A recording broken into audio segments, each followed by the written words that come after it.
Elimika na Mahasin TV, pata kujua wema wa Uislamu.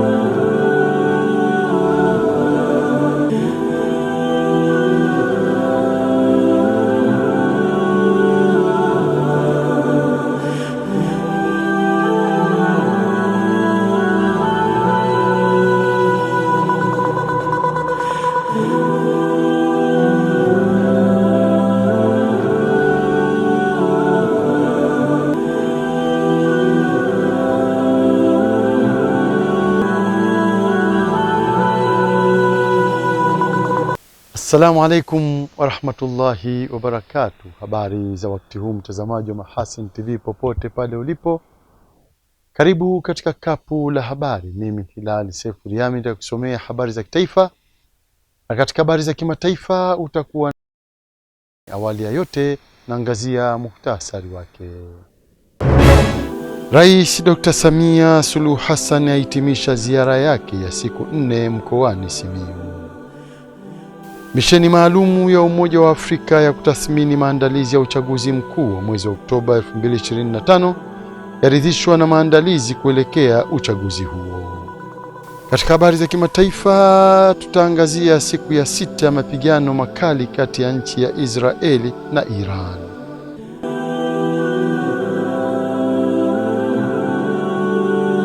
Na mkapu la habari linaanzia mkoani Simiyu. Rais wa Jamhuri ya Muungano wa Tanzania Daktari Samia Suluhu Hassan amewahimiza wananchi mkoani Simiyu kuongeza uzalishaji wa zao la pamba kutokana na uwepo wa viwanda vingi vya zao hilo pamoja na soko la uhakika.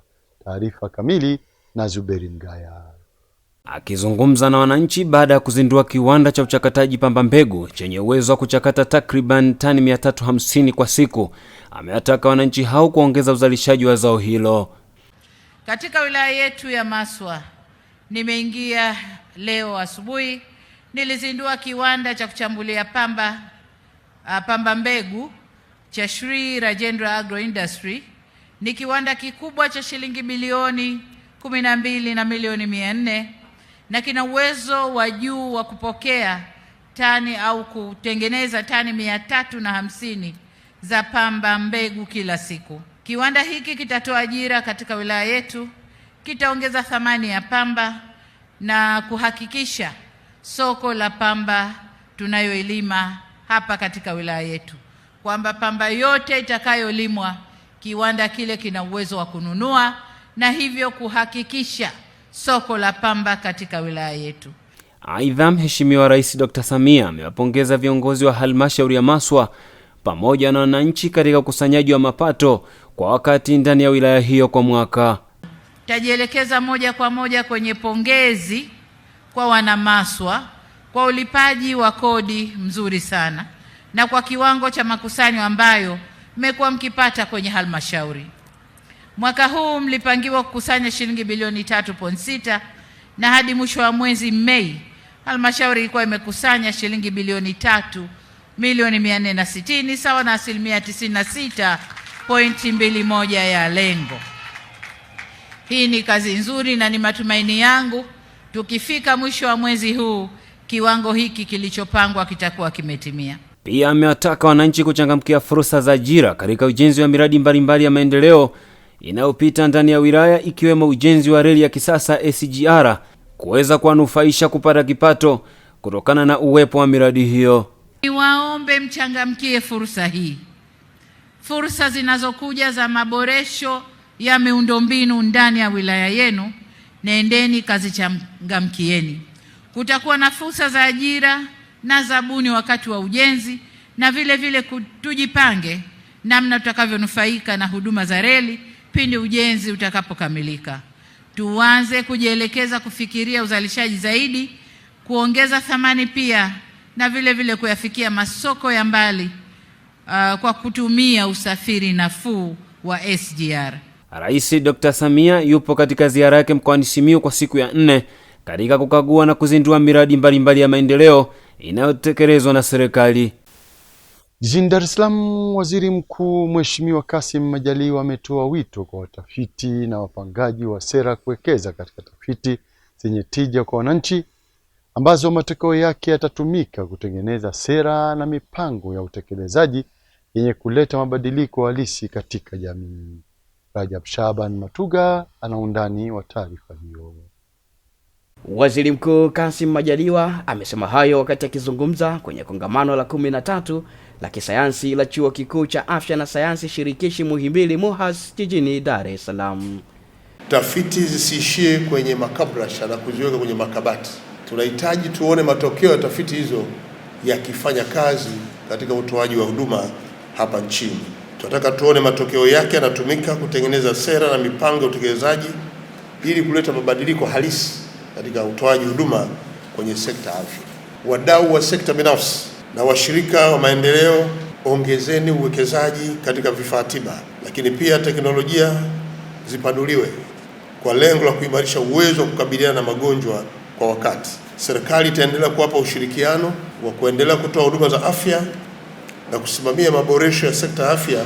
Akizungumza kwa niaba ya Waziri wa Elimu, Sayansi na Teknolojia, Naibu Katibu Mkuu, Sayansi, Teknolojia na Elimu ya Juu, Profesa Daniel Mushi, amesema serikali inaendelea kuweka vipaumbele kwenye elimu, sayansi na teknolojia. Mheshimiwa Waziri Mkuu, tumesikia mradi wa HIT ambao umelenga katika kuboresha mitaala, kuboresha mazingira ya kufundishia na kujifunzia, lakini vile vile kuweka matumizi sahihi au kuboresha matumizi ya teknolojia ya kidijitali ili kuboresha ufundishaji na kuongeza tija. Tumesikia pia kuna mradi huu mkubwa wa umahiri, yani Center of Excellence, katika mambo ya magonjwa ya moyo na mishipa ya damu, ambacho ni kituo cha umahiri cha Afrika ya Mashariki kwa ujumla wake. Awamu ya pili ya mradi huu ambayo imeanza rasmi mwezi Mei 2025 inalenga kujenga hospitali ya kisasa ya kufundishia wataalamu bingwa na bobezi wa magonjwa ya moyo na mishipa ya damu. Awamu hii ya pili itagharimu kiasi cha dola za Kimarekani milioni 83.3, takriban bilioni 227.5. Katika hatua nyingine, Waziri Mkuu Kassim Majaliwa amekutana na misheni maalum ya Umoja wa Afrika ya kutathmini maandalizi ya uchaguzi mkuu utakaofanyika mwezi wa 10 mwaka huu 2025 PAM, ambapo serikali imeihakikishia ujumbe huo kufuatwa kwa misingi ya demokrasia kama ilivyoainishwa kwenye mkataba wa Afrika kuhusu demokrasia, chaguzi na utawala. Rajab Shaban Matuga kwa mara nyingine anatupasha zaidi. Mazungumzo na wajumbe 16 wa misheni hiyo iliongozwa na Dr. Finzile Mlambo Ngutuka, makamu wa rais mstaafu wa Jamhuri ya Afrika Kusini, ambaye amebainisha misheni kuridhishwa na maandalizi yanayoendelea kufanyika kuelekea uchaguzi mkuu wa mwezi Oktoba mwaka huu 2025. We were also very impressed about the number of people who have spoken about the reforms that have taken place since the last elections. Different meetings and different representatives representing different constituencies could quote the different reforms, legislative reforms as well, that have taken place, which make the elections better and more interesting. Kwa upande wake, Waziri Mkuu Kassim Majaliwa ameihakikishia misheni hiyo kuwa Tanzania imejipanga kufanya uchaguzi huru, haki na wa amani. Pata nafasi ya kuzungumza na Tume Huru ya Uchaguzi ya Taifa, kuzungumza na vyama vya siasa, kwamba kutana na taasisi binafsi ambazo zinashughulikia uchaguzi, lakini vyombo, taasisi za dini, kupata picha ya maandalizi ya uchaguzi mkuu wa mwaka huu. Na hakika wamepongeza kuanzia hatua za awali za maandalizi kutoka tume yenyewe, utaratibu ulioandaliwa kukutana na vyama vya siasa, kujadili mpaka kubadilisha marekebisho ya sheria, na sasa maandalizi yanaendelea ya uandikishaji, watu wamejiandikisha, lakini marudio ya kubandika majina kwenye kuta za maeneo, kwenye vituo vya kujiandikisha, haya yote wameyaona Kwa hiyo baadaye watatukuja kutuandikia ripoti yao, lakini kwa ripoti ya awali tunaona kuwa wameridhishwa na mwenendo mzima wa uchaguzi na maandalizi ya uchaguzi mwaka huu. Adha iliyokuwa inawakabili wanafunzi wanaotoka kata ya Kwanga manispaa ya Musoma mkoani Mara kwenda kata nyingine kufuata elimu ya sekondari imepatiwa mwarobaini kufuatia ujenzi wa shule ya sekondari katika kata hiyo ambayo ipo mbioni kukamilika. Saad Suleiman anatuarifu zaidi. Katika kukabiliana na changamoto ya wanafunzi kutembea umbali mrefu kufuata masomo, serikali imetoa kiasi cha shilingi milioni 584 kutekeleza ujenzi wa shule mpya ya sekondari katika kata ya Kwangwa manispaa ya Musoma mkoani Mara. Mpaka sasa shule imefikia 96% ya mradi na tunategemea tutakapofungua tu shule inaanza mara moja, kwa sababu mpaka kufikia sasa hivi zoezi la usajili linaendelea kufanyika. Kwa hiyo kwa ujumla tukifungua tu usajili utakuwa umekamilika na zoezi zima la wanafunzi kuwasajili na kuwaingiza moja kwa moja watakuwa tayari wameingia. Wanafunzi watatokea kwenye shule ambazo ziko maeneo ya jirani. Kukamilika kwa shule hii kutakuwa kumeondoa adha ya watoto walioko kando kando mwa manispaa ya Musoma kutembea mwendo mrefu. Nasi kama serikali ya mtaa tumekuwa bega kwa bega kuhakikisha kufuatilia shule hii inajengwa na inakamilika katika ubora unaokubalika.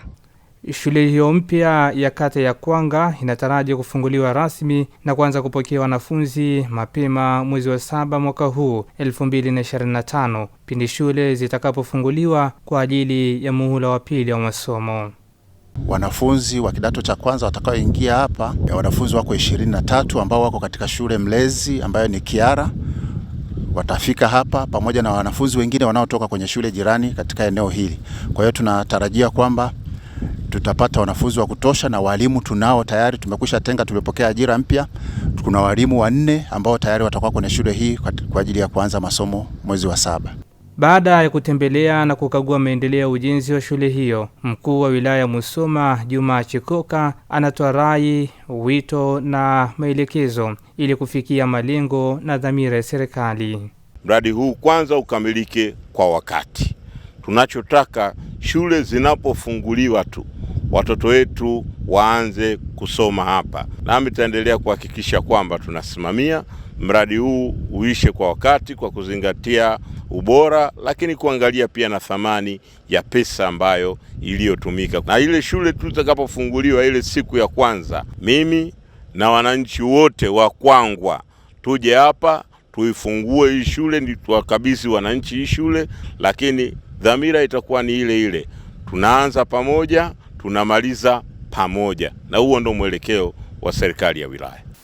Tukielekea mkoani Morogoro, chuo kikuu cha Waislamu cha Morogoro MUM kimewapokea wahitimu mbalimbali wa chuo hicho wanaofanya kazi katika taasisi za kijamii na serikali, ikiwa ni sehemu ya shamra za kuelekea kilele cha maadhimisho ya miaka 20 ya kuanzishwa kwa taasisi hiyo ya elimu ya juu. Ramadhani Idi Limo ana undani wa taarifa hiyo. Baada ya kuwasili katika chuo hicho, wahitimu hao walipata nafasi ya kufanya mazungumzo na makamu mkuu wa chuo cha MUM Profesa Musa Asad, na wakawa na mazungumzo ya kina kuhusiana na maendeleo na uelekeo mpya wa chuo hicho. Profesa amesema ni kuwa na database ambayo itakuwa na wanafunzi wote ambao wamemaliza chuo kikuu. Kupitia hiyo database tutakuwa na uwezo wa kupanga mipango itakayotusaidia kukiinua chuo kikuu cha Waislamu cha Morogoro. Sasa tunapotambuana kwamba huyu mtu yuko wapi, anafanya kazi gani, hayo yanatusaidia kutambua kwamba ni kitu gani ambacho mhusika anaweza akatusaidia pale ambapo kuna changamoto yoyote au pengine kuna jambo la msingi ambalo tunahitaji kulifanya. Na alhamdulillah, namshukuru Mwenyezi Mungu kwa sababu nimekuwa ni furaha kwangu kurudi sehemu ambayo imekuwa ni moja ya sehemu kubwa mafanikio yangu nilikuwa nayo leo hii nikiwa mkuu wa wilaya Rungwe katika mkoa wa Mbeya. Nimepita sehemu mbalimbali za utumishi serikalini, lakini kwa sasa nizungumzie kwa nafasi hii ambayo nayo ni mkuu wa wilaya Rungwe. Kwa hiyo chuo hiki kina mchango mkubwa mno katika hapa ambapo nimefika. Nami nitoa wito kwa wote ambao wapo chuoni hapa, ambao wako kwenye mafunzo kwa sasa hivi, kwamba waendelee kusoma kwa bidii. Na chuo hiki ni moja ya chuo bora sana hapa nchini kwa sababu ya wengi ambao wamemaliza chuoni hapa wako na nafasi mbalimbali serikalini na hata katika taasisi nyingine nje ya serikali. Kwa hiyo sisi kama alumni nafikiri tumekubaliana kwamba ni muda sasa na muafaka wa kuhakikisha tunarudisha kwenye chuo chetu ili kuchangia katika shughuli za maendeleo na kutanua chuo chetu. Katika mazungumzo yaliyofanyika kati ya wahitimu hao na Profesa Musa Asad ambaye ni makamu mkuu wa chuo cha MUM, amewataka wahitimu hao kudumisha mawasiliano ili kufahamu mahitajio ya chuo kwa wakati mwafaka. Mahusiano kati ya chuo na jamii ni alumni. Kwanza ni mawasiliano. Kwanza sisi tunatakiwa kuhost secretariat ya alumni. Yaani tumteue mtu hapa na wewe ndio utakuwa secretariat ya alumni, tutakupa kompyuta, tutakupa database, utakuwa na simu na nini ili kuweza kufanya mawasiliano na kucoordinate shughuli za alumni. Hilo jambo ambalo chuo linatakiwa kufanya, na katika mambo ambayo katika mikutano yenu ya siku mbili hizi muamue. That is the role of alumni, to be together as a unit. Ujio wa wahitimu mbalimbali katika Chuo Kikuu cha Uislamu cha Morogoro ni sehemu ya shamra za wiki ya maadhimisho ya miaka 20 tangu kilipoanzishwa mwaka 2005. Nikiripoti kutokea hapa mkoani Morogoro, Ramadhan Idilimu wa Mahasin TV. Huko kisiwani Pemba, katika kukabiliana na migogoro ya ardhi inayoendelea kujitokeza siku hadi siku visiwani Zanzibar, Wizara ya Ardhi na Maendeleo ya Makazi Zanzibar imekuja na kanuni mpya za uhaulishaji wa ardhi ili kukabiliana na migogoro ya ardhi. Katika kuhakikisha mfumo huo unakuwa na tija katika utekelezaji wake, Wizara ya Ardhi na Maendeleo ya Makazi imeitisha mafunzo kwa masheha aliyofanyika Chake Chake ili kuwajengea uwezo juu ya kanuni hizo mpya. Ardhi yetu ni ndogo, watu tushakuwa sasa hivi wengi. Ardhi hii tangu ilivyoanzishwa hapo ilipopimwa miaka ya nyuma huko, ardhi ndio hii. Utakuta pengine ardhi hii ilikuwa na watu pengine 1.5 au 200,000. Ardhi ndio hii. Tukaendelea ikaja watu wangapi sasa, watu 500,000. Ardhi ndio hii. Kwa hivyo watu wana mipango mizuri sana. Tuna mipango mizuri na hapa alhamdulillah hilo swala la kuja kupima ardhi yote tukaitia kwenye mfumo. Kwa kweli ni jambo kubwa sana na tumpongeze sana Mheshimiwa Rais kwa na maono hayo. Mkuu wa wilaya ya Mkoani Dr. Hamadi Omari Bakari amewataka masheha kutumia taaluma walioipata na kuzingatia uadilifu wanaposimamia shughuli za uhaulishaji wa ardhi kwa wananchi katika shehia zao.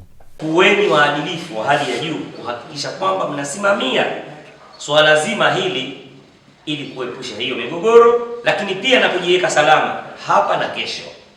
Kwamba sheha kaka ipo hii pande hili la ardhi, ukichukua sehemu ama pengine ikawa sehemu wewe ya mgogoro wa hiyo ardhi, elewa kwamba dhambi yake haibaki hapa.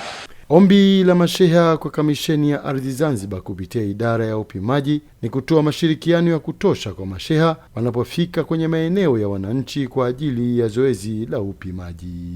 Tusioneane aibu, kwa sababu ukiona aibu utaweka mapendekezo ambayo sio. Ukiweka mapendekezo ambayo sio, unaanza kupata tatizo mwenyewe, haki za watu zitapotea, lakini pia na serikali na yenyewe itaingia kwenye mzozo. Kwa taarifa utakazozitoa sheha ziwe taarifa za kweli. Na kwa taarifa hiyo kutoka kisiwani Pemba ndio kunahitimisha kapu la habari kwa habari za kitaifa.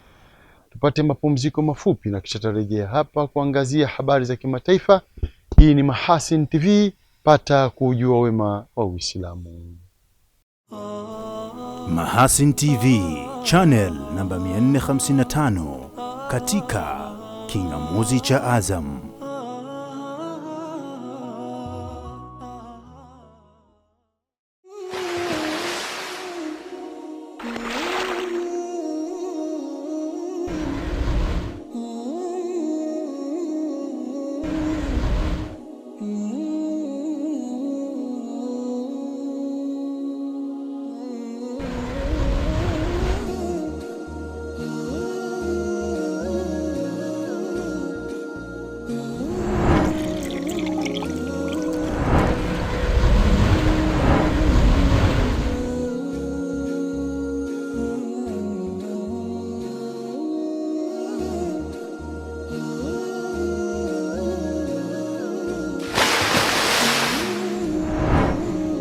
Kunywa maji safi na salama ya uhai. Bidhaa bora ya Bakhresa.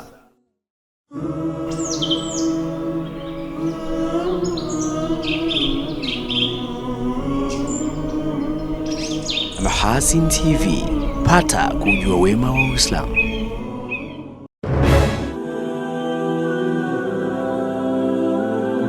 Karibu sasa mtazamaji wa Mahasin TV kwa habari za kimataifa kama zilivyoandaliwa naye Zuberi Mgaya. Karibu upande wa habari za kimataifa, tukianzia pale nchini Kenya. Afisa mmoja wa polisi nchini Kenya anashikiliwa kwa kumpiga risasi raia ambaye hakuwa amejihami kwa silaha katika maandamano ya siku ya Jumanne. Maandamano hayo yalifanyika kupinga kifo cha mwanablogo aliyeuawa mikononi mwa polisi. Msemaji wa polisi nchini Kenya, Muchiri Nyaga, amesema IGP ameamuru kukamatwa mara moja kwa afisa huyo na kufikishwa mahakamani. Kulingana na mashuhuda, mwanaume huyo alikuwa mchuuzi na hakuwa anashiriki maandamano. Wakati wa maandamano yaliyoibuka, kundi la wanaume waliobeba bakora na virungu walikuwa kwenye pikipiki ambao waliwashambulia waandamanaji. Kulingana na shirika la habari la Reuters, ilishuhudia mwili wa mtu aliyelala chini katika mji mkuu Nairobi akiwa na jeraha lililokuwa likivuja damu kichwani. Waandamanaji hao wanamtaka naibu mkuu wa polisi Eliud Legati kujiuzuru kufuatia kifo cha kutatanisha cha Albert Ojwang. Waandamanaji hao wanamtaka naibu mkuu wa polisi Eliud Legati ajiuzuru kufuatia kifo cha kutatanisha cha Albert Ojwang. Legat alitangaza kuondoka madarakani kwa muda huu ili kupisha uchunguzi wa kifo cha Albert. Kwingineko ni mashambulizi ya makombora kati ya Irani na Israel yameendelea kwa siku 6 licha ya wito wa rais wa Marekani Donald Trump wa kuwataka Iran isalimu amri bila masharti. Jeshi la Israel limesema Iran imerusha safu 2 za makombora kuelekea Israel alfajiri ya Jumatano, huku milipuko ikisikika mjini Tel Aviv. Vyombo vya habari vya Iran vimeripoti milipuko kadhaa mjini Tehran na mji wa Karaj magharibi mwa mji mkuu. Katika taarifa yake, jeshi la walinzi wa mapinduzi wa Iran limesema limetuma makombora ya hypersonic kuilenga Israel. Wakati mapigano ya kipamba moto, Rais Donald Trump wa Marekani ameonya kupitia ujumbe wake kwenye mitandao ya kijamii kwamba wanafahamu alikojificha kiongozi wa juu wa Iran Ayatollah Ali Khamenei na kuongeza kuwa hawana dhamira ya kumuua. Hayo ya kijiri, wizara ya mambo ya nje ya Marekani imesema itaufunga ubalozi wake mjini Jerusalem kuanzia Jumatano hii hadi Ijumaa kutokana na hali ya usalama. Wakati huo huo, masoko ya mafuta duniani yamesalia katika tahadhari kubwa kufuatia shambulizi la kwenye kiwanda kikubwa cha uzalishaji wa gesi duniani kinachoendeshwa na ushirikiano kati ya Iran na Qatar. Kitimisha habari za kimataifa, na viongozi wa China na Asia ya Kati wametia saini mkataba ujirani mwema na ushirikiano katika mkutano wao wa kilele ulioanza Jumanne tarehe 17 mwezi Juni mwaka 2025 kwenye mji mkuu wa Kazakhstan, Astana. Rais wa China Xi Jinping amehudhuria pia katika mkutano huo, ambapo amekosoa vita vya ushuru na sera ya kulinda masoko, akisema vita vya kibiashara havina mshindi. Kwa upande wake, rais wa Kazakhstan Kassym-Jomart amesema Asia ya Kati inaelekea kuwa kituo muhimu cha ugavi kinachounganisha maeneo makubwa ya Asia na Ulaya, ambapo kwa mwaka 2024 zaidi ya makontena 211,000 yalisafirishwa kupitia ukanda huo. Hilo ni ongezeko la 12% ikilinganishwa na mwaka 2023. Mbali na Xi na rais wa Kazakhstan, viongozi wengine waliohudhuria mkutano huo ni pamoja na Rais Emomali Rahmon wa Tajikistan, Sadir Japarov wa Kyrgyzstan, Shavkat Mirziyoyev wa Uzbekistan na Sadir Bedhamedon wa Turkmenistan. Zuberi Mgaya, Mahasin TV. Shukran Zuberi Mgaya kwa habari za kimataifa. Na kabla tujahitimisha kapu letu la habari, tujikumbushe miongoni mwa habari tulizokuwa nazo hii leo. Rais Dr. Samia Suluhu Hassan ahitimisha ziara yake ya siku 4 mkoani Simiyu. Misheni maalumu ya Umoja wa Afrika ya kutathmini maandalizi ya uchaguzi mkuu wa mwezi wa Oktoba 2025 yaridhishwa na maandalizi kuelekea uchaguzi huo. Katika habari za kimataifa, tutaangazia siku ya 6 ya mapigano makali kati ya nchi ya Israeli na Iran. Na mpaka hapo ndo tunahitimisha kapu la habari. Inshallah, para majali wake Maulana, Ungana nasi hapo kesho muda na wakati kama huu. Kwa niaba ya wenzangu wote waliofanikisha kuletea kapu la habari, mimi ni Hilali Sefuria nilikusomea habari za kitaifa, na katika habari za kimataifa ulikuwa naye Zuberi Mgaya. Nikutakie utazamaji mwema wa vipindi mbalimbali vinavyoendelea hapa Mahasin TV. Pata kujua wema wa Uislamu. Billahi taufik. Wassalamu alaikum wa rahmatullahi wa barakatuh. Na hivi sasa tuangazie utabiri wa hali ya hewa saa 24 zijazo kutoka TMA. Uhali gani mpenzi mtazamaji, na karibu tena katika utabiri wa hewa wa saa 24 zijazo kuanzia saa 3 usiku. Jina langu ni Ramadhani Omari kutoka Mamlaka ya Hewa Tanzania. Mifumo ya upepo inaonyesha upepo unatarajiwa kuvuma kwa kasi ya kilomita 30 kwa saa, hususan katika maeneo ya ukanda wetu wa pwani ya Bahari ya Hindi pamoja na ziwa Tanganyika. Kwa maeneo ya ziwa Victoria pamoja na ziwa Nyasa, upepo unatarajiwa kuvuma kwa kasi ya kilomita 20 kwa saa. Hali ya ziwa pamoja na bahari inatarajiwa kuwa na mawimbi madogo hadi makubwa kiasi. Na kwa usiku wa leo, hali ya ukavu inatarajiwa kuendelea katika maeneo mengi hapa nchini, lakini pia hali ya baridi inatarajiwa katika baadhi ya maeneo hapa nchini, hususan yale ya nyanda juu kusini magharibi. Na kiwango cha chini kabisa cha joto kinatarajiwa kwenye joto 8 katika maeneo ya mkoa wa Njombe. Na kwa siku ya kesho, maeneo machache yanayozunguka ziwa Victoria yanatarajiwa kuwa na hali ya mawingu kiasi, mvua na ngurumo za radi na vipindi vya jua. Kwa maeneo ya ukanda wetu wa pwani ya kaskazini, hususan mkoa wa Tanga, Dar es Salaam, Pwani pamoja na visiwa vya Unguja na Pemba, kunatarajiwa kuwa na hali ya mawingu kiasi, mvua nyepesi katika maeneo machache na vipindi vya jua. Na maeneo mengine nchi yaliyosalia yanatarajiwa kuwa na hali ya mawingu kiasi na vipindi virefu vya jua. Na sasa tupate utabiri wa siku 4 zijazo kwa baadhi ya maeneo hapa nchini. Kwa mkoa wa Dar es Salaam tunatarajia mvua nyepesi katika maeneo machache. Kwa mkoa wa Dodoma, kiwango cha chini kabisa cha joto kinatarajiwa kwenye joto 16. Kwa mkoa wa Mwanza tunatarajia mvua pamoja na ngurumo za radi katika maeneo machache. Mkoa wa Kilimanjaro tunatarajia mvua nyepesi katika maeneo machache. Na mkoa wa Mbeya tunatarajia kiwango cha chini cha joto kwenye joto 10. Kwa mkoa wa Morogoro, kiwango cha chini ni nyuzi joto 17. Na mkoa wa Arusha tunatarajia mvua nyepesi katika maeneo machache. Na mpaka kufikia hapo, kutoka Mamlaka ya Hewa tuna ziada. Asante kwa kuwa nami na nikuage kwa heri.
Kunywa maji safi na salama ya uhai.